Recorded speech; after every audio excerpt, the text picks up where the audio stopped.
falonchining hunari zo'r, birovga o'rgatmaydi deydi. Ha desa, konkurent bo'lib qoladi. Yana bitta shu ishni biladigan odam bo'lib qolsa deydi, men rizqim unaqa emas. Musulmon odam e'tiqodida seni rizqingga hech kim konkurent bo'lmaydi. Yana qaytarib aytamiz. Odamlarga dunyo ishlarida foyda qiladigan biror ilmni yoki kasbni o'rgatmasdan berib ketayotgan odam so'ralganda, qiyomat kunida o'tli yugan bilan yuganlanadi. Mayli agar juda ham bir qizg'anchiq bo'lsa, o'rgatsin, men tirikligimda qilmaysan bu hunarni deb qo'ysin. Agar go'rga olib ketib qolmasin o'zi bilan shu ilmda, shu hunarda.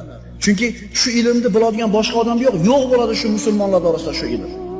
Shuning uchun hunar egalari, ilm egalari sizlardan so'ralgan paytda buni berishlikdan baxtli qilmanglar.